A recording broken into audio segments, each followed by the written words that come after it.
Hello everyone and welcome back to my channel. It took me a while to make a new video because I had quite some issues at home that cost me a lot of energy, so I couldn't sew or film. But I'm back and I have a very fun new video for you.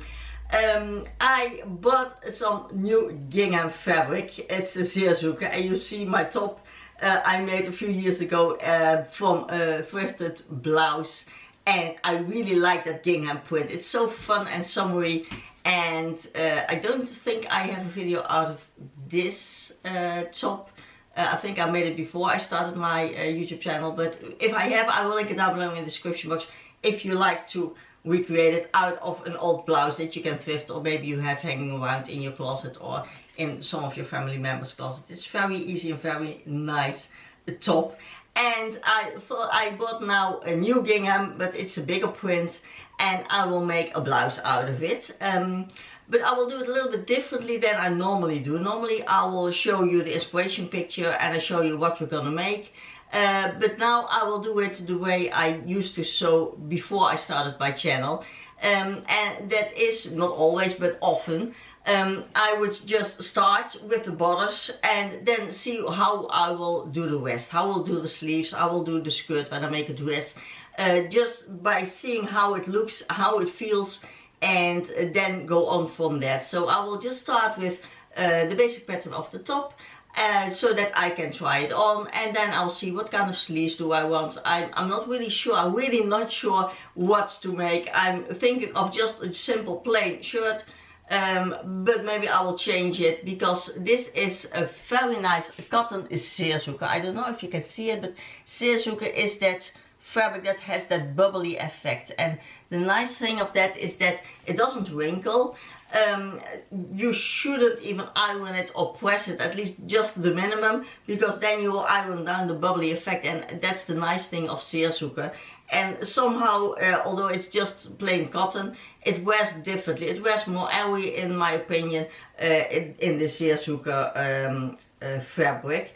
And it just looks very nice. It just looks better, I think, than just a plain cotton, and especially just a plain plaid. This is just a nice fabric to use for this, and it's a very nice fabric for summer. So I will show you how I will do that. Maybe you like that way of sewing and you will do that too, or maybe you're more of a no, I would like to know up front how I'm gonna make it, what I need, what pattern I will use, and I go for that. It's just whatever you prefer.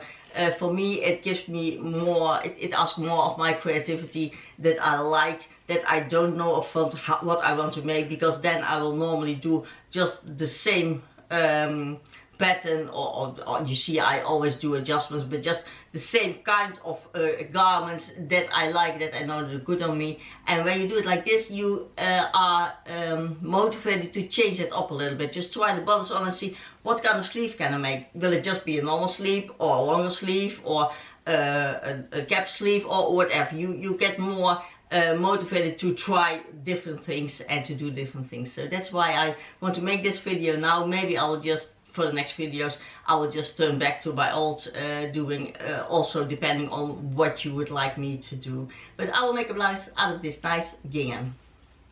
So I'll start with cutting the bodice, because I know that is just the base, and then I can see what I want to change or do the things different. So what I did, I just cut it out. I added 1.5 centimeters here from the mid front for the overlap, because we have the button down, and then another 3.5 centimeters as the facing, because this will fold under like that. Then you have your button row part and the facing for the overlap.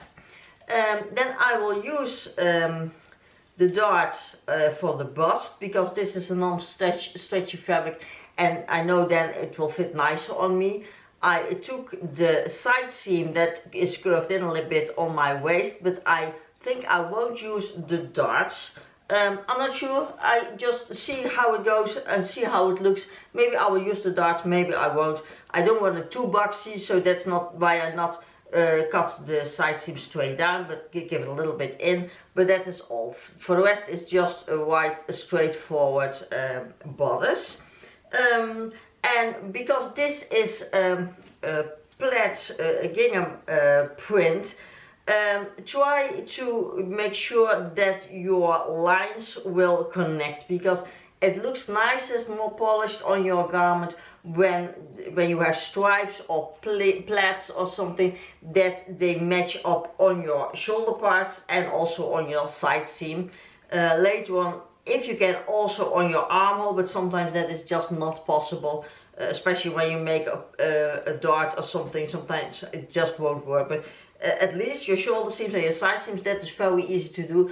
I always cut my front first, then I lay the pattern piece of the fabric onto the rest of the fabric, and then I match the lines up, and then I cut my back pattern, and I'm also sure that this is okay, and also see with your shoulder seam if that matches also with the lines on your shoulder seams for the back pattern. Then what I also already did is I cut off my collar. I cut out the stand 2 times and also the collar 2 times. That for sure I will use, so I already cut that out. And you can choose if you want to reinforce that. I'm not really sure, so also that I will see how it fits. Maybe I will do the stand, but maybe I don't even have to do it, because it is a Seersucker. It's a very nice fabric that has a little bit of grip, so maybe I can go without, but also I will see how that works out. So then we will start now with sewing our darts in the front, and you of course do that just by matching up the pins here on the in the armhole. Just put the pins together and place that one there. And then what I always like to do is take the pin here on the bottom of the dart. I will just stick that in, and when you then go to your sewing machine, you can just hold it onto that pin.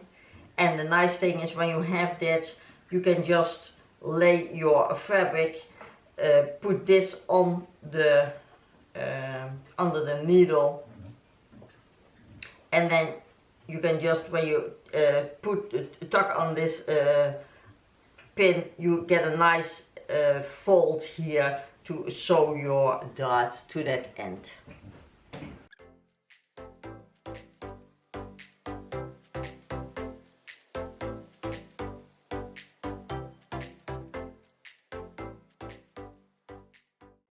Place our back pattern on top of both the fronts, and we're going to sew the shoulder seams, so line them up.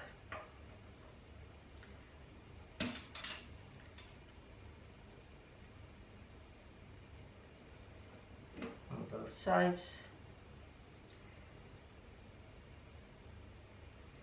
And then you can also already sew the side seams, so also line them up here from the underarm all the way down to the hemline.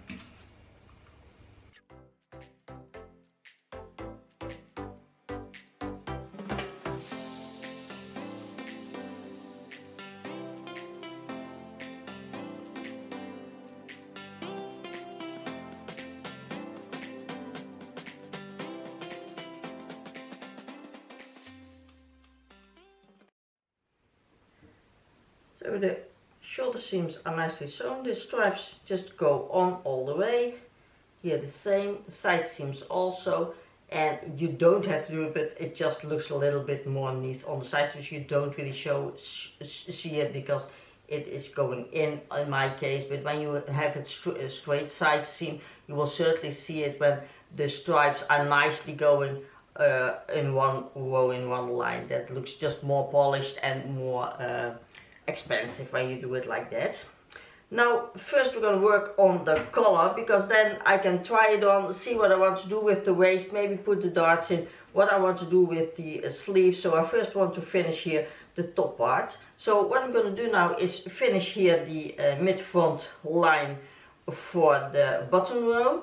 I just put a serger stitch along the side, along the edge. You can do a zigzag or whatever you prefer, and then I fold it in to the amount that I made the facing part, and that means that here the point that you cut on, that will be the same as here your neck hole in the front, and then you have nicely a part here to have your facing nicely put in. What you can do is, I think I will do, because when I don't, I always regret it, I think I will just turn in also this seam here, so that you don't see the stitching. I don't always do it, but often when I don't, and when you wear your blouse open like this, I don't know if you can see it, but then you would see here the stitching on the side, and I know that I don't like that, so I will just finish it and then fold it in,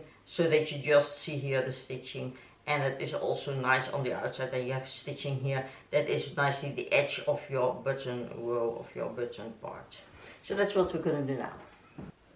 So I folded here the finished edge in and pin that down, put the facing to the inside. So I put the facing to the inside, folded in the finished edge, and then pin it down, and I'm going to sew that, and then you have nice top stitching here on the outside to mark the button row.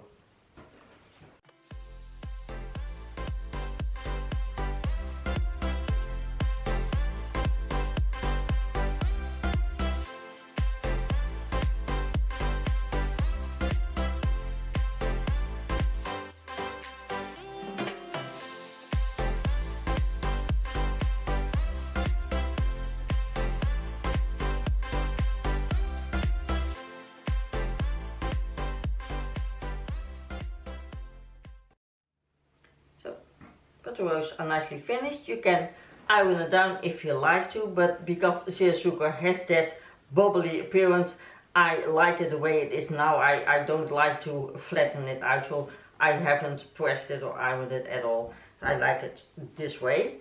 So now we're going to work on our collar, and what I did, we have 2 times the collar, 2 times the stand.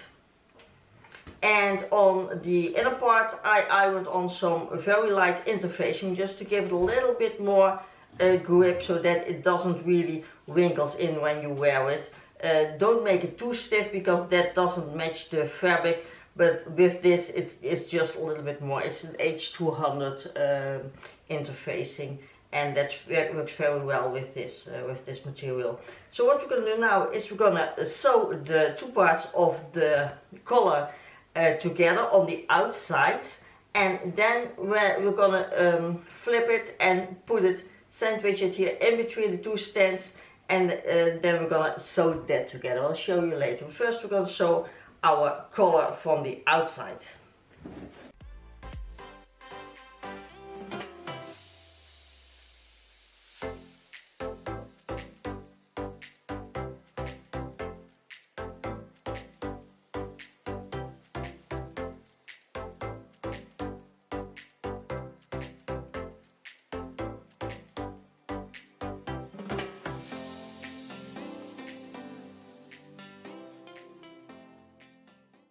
Take your 2 stands, you place the one without the interfacing, the outer part, you place your collar on top of that, and you place the other one with the interfacing to the top, and then you pin them down. And the easiest way to do is first mark where the middle is of your collar and the middle of your stand, so that you can line that up, and then you pin them all around that curved line, and that means that you have some left over here on the ends, because that's where you can put your button later on, so your collar stops earlier than the curve of your stand. And then this is what you have, and make sure when you line it up that you have the pieces without the interfacing on the upper side. So this is my underlying of my upper lining of my stand. So when I have sewn it, it will be like this, and then the collar will go like this. So this is the one without interfacing, and this side of the collar is also without the interface, because that is the side that will be on the visible side. So you have that now nicely your collar sandwiched between the two stands, and then you can sew that all around that curve.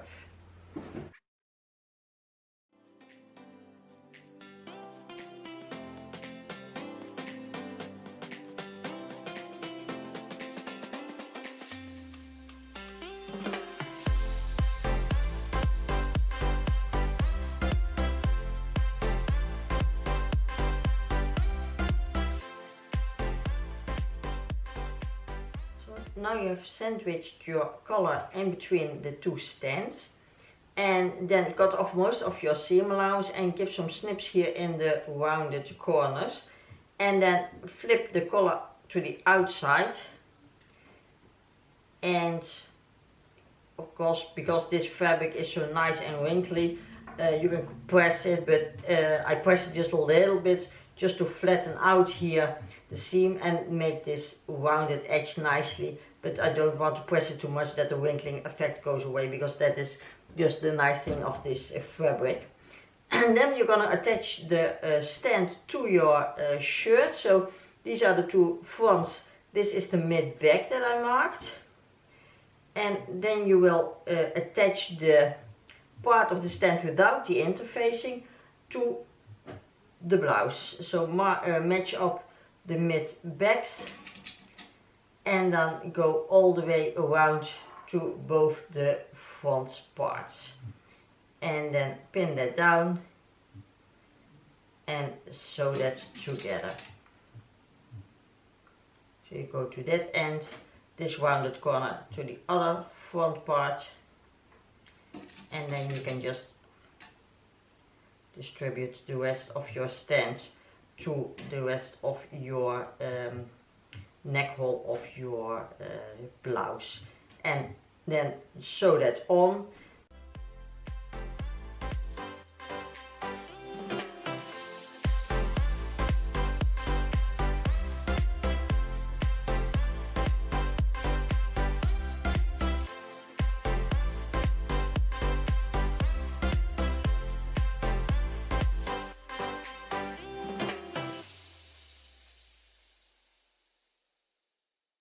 You're going to flip the inside of the stand down, put the seam allowance to the inside, tuck that under, and then pin it to your seam allowance where you attach the outer part of the stand, and then line them up and pin them all around again from the front on this side to the front on this side, and then top stitch that. And you can top stitch it from the inside or from the outside, whatever you prefer.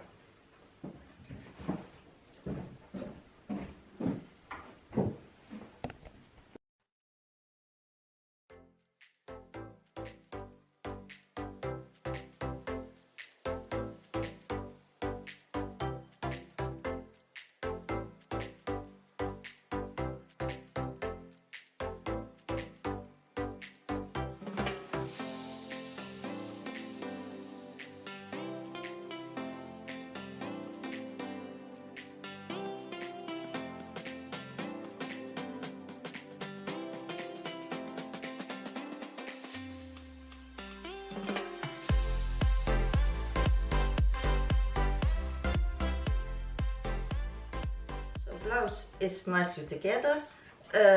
I tried it on to see how it fits, what kind of sleeves I want to put in, and I must say it's been a very long time that I've sewn with just plain cotton. I always use stretchy material or chiffons, the lighter weights and the stretch fabrics, and this is really very unusual for me to use this just plain, not stretchy cotton. So I had to get used to it, and I was, because of that, debating what kind of sleeves I wanted to put in.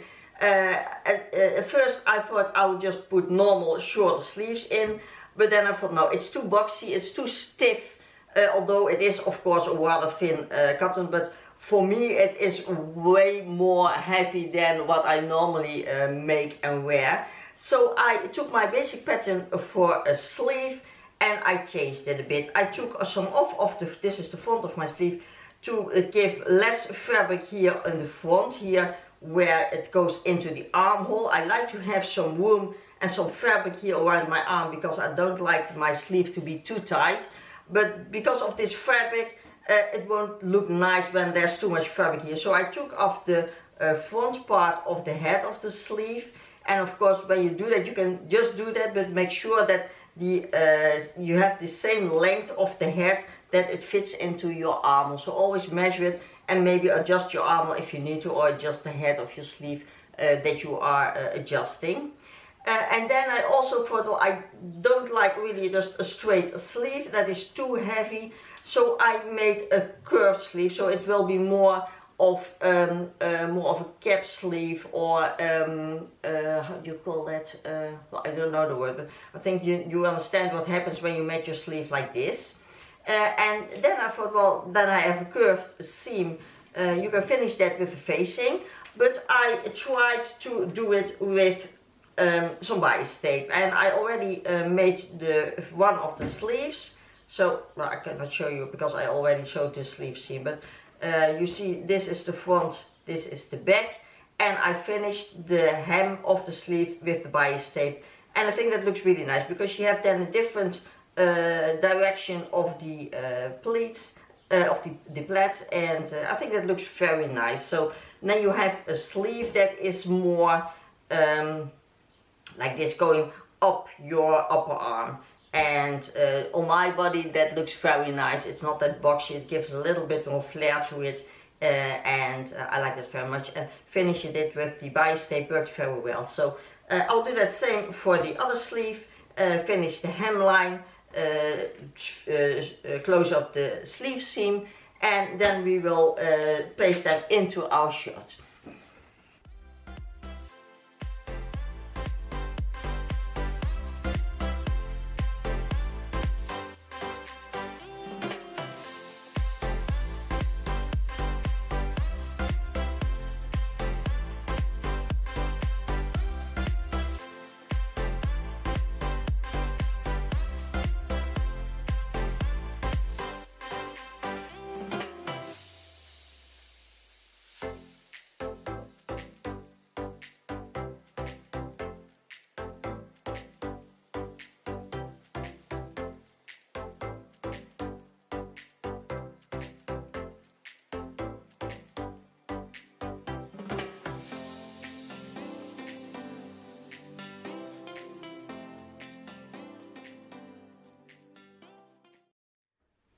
So then we're going to attach the sleeves. Mark the middle of your sleeve with a pin,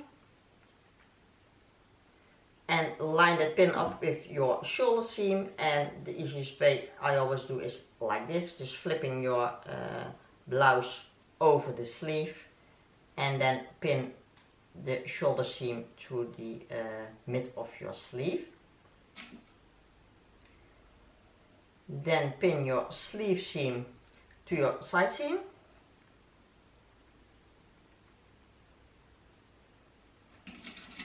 and then distribute the rest of your sleeve into your armhole. Just by, when you pull it like this, you can just easily pin all around your sleeve and then sew that together.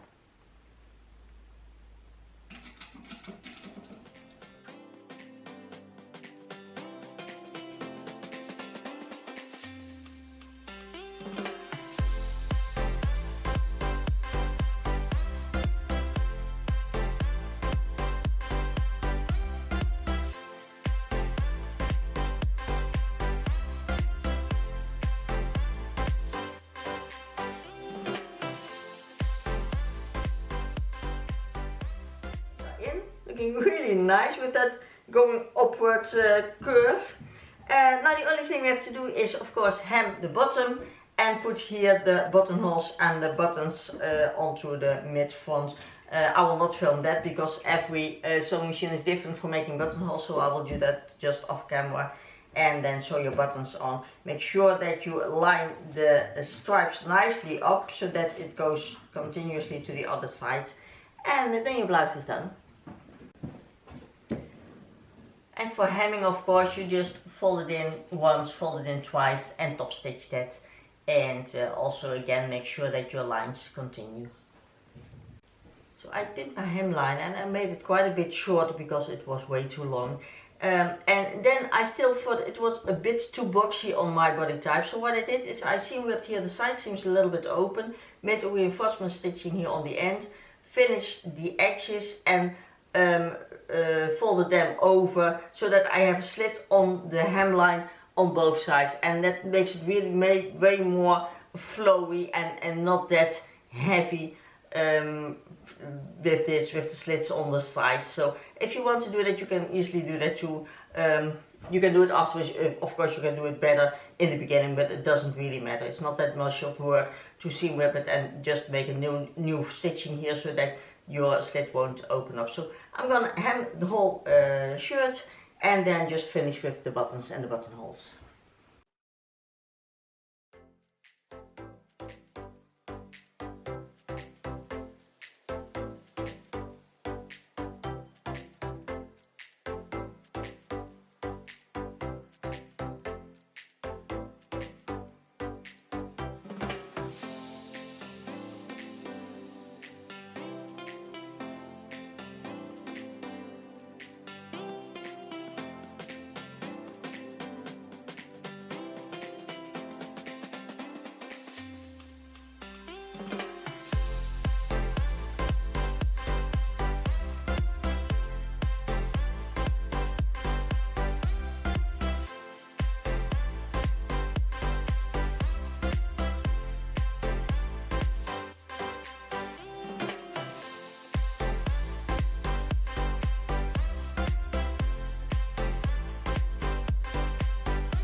Then I was looking for buttons, and I have this big box of all kinds of buttons, and it's always difficult to look for the same one if you need quite a lot. I wanted about 6 buttons, but then I thought maybe it's really nice and funny to use just different buttons. So I searched for 6 different black buttons, and I'm going to use, I hope you can see it on the black table, maybe if I put them here. I just used different buttons, and I think that will look really nice, especially with the funny gingham pattern. I think it looks nice when we just use these buttons. So I'm gonna sew them on. And here is the blouse. Nice and airy, but still not too boxy, because that doesn't look good on me. But I didn't put in the darts here, so I have quite some room here left. And with the slits, it is more comfortable to wear it over something, because this is a rather bulky skirt with all the buttons and the pockets, and I can still just easily wear it over, and then you have nice some room here on the side. Also you can tie it more easily when it has slits on the side, because you can tie the front and the back can stay longer over your clothing, and I like that very much. You see what the sleeves do when you make it like this. Normally it would be just straight on and it would cut off my arm here, and because I am rather short and also my arms of course are rather short, you see that gives a little bit of length, it gives a little bit of movement in the sleeve. It's not that boxy, not that stiff, and I think it looks very nice. And when you see here the detail of the bias tape that has a different direction of the plaits, it looks very nice and polished, I think. And also the lines are going nicely continuously all around in the front and on the sides, and I think you should take care of that when you make your clothing yourself. When you have plaits or stripes or something, make sure you just match them up. Sometimes it costs a little bit more fabric, but it looks really much better when it's finished, when your lines are nicely continuously going on, and I think that looks better. The buttons are funny because they are all different and you don't really see that, but I know it, and that's why I like it. And you can do it like with that when you don't have the right amount of buttons. When you have a box full of buttons as I have, you just mix and match them and you get a really nice outcome, because this is not a stylish piece. It's not a thing that is for business or for occasions. It's just casual, and then you can make it rather funny. And that's also why I like this gingham print. It's such a fun summery print, and I still have some fabric left, so I will also make a skirt out of it. I think it will be the next video, maybe the one after that. I don't think it will look nice when you pair them together for an outfit, because then it will be more like a children's outfit, so I don't think I will pair the skirt with the blouse, but both pieces separate. I think, yeah, you have very nice pieces then to combine with the rest of your clothing. And I just like this print. It's such a nice and fun print. So I hope you liked this tutorial. I hope you liked the way I did this. This is how I would normally sew. Normally I wouldn't make a whole design up front before starting. Normally I will just go around and see how it fits, how it looks, what I want to do next, how I make the sleeves, how I make the skirt. That way, when you have enough fabric, you can just see what looks nicest, because sometimes you think of something different than you would have up front before starting, and then you can just design on the go. And I think that's a really nice way to make your clothing yourself. Also, it makes you more creative, because at least I usually tend to make the same things in the same shape because I know that looks best on me. But when you just start and see how you can maybe make another sleeve or another skirt or another pattern for something, you can make more different outfits or more different garments than when you design it up front. And if you're not comfortable to do that, just make your pattern up front and just sew it on. But when you want to be more creative, you can also do it like this, and I like that very much. It's not, I think that's good for making videos, but now for this time I just wanted to see what I would come up with, especially because this is a cotton and usually I don't sew with just plain cottons. Also, this is a Seersucker. I like that fabric very, very much. It wears very nicely. It doesn't wrinkle. It gives a nice outlook. It is nice and airy, but still it is just a plain cotton, and it just looks nice. It's with the I don't know if you can see it, but it has a bubbly feature, and I think that looks really good. So I hope you liked this video. I hope you liked how I did this, and I'll see you again next time with a new video. I thank you for watching, and see you again next time. Bye.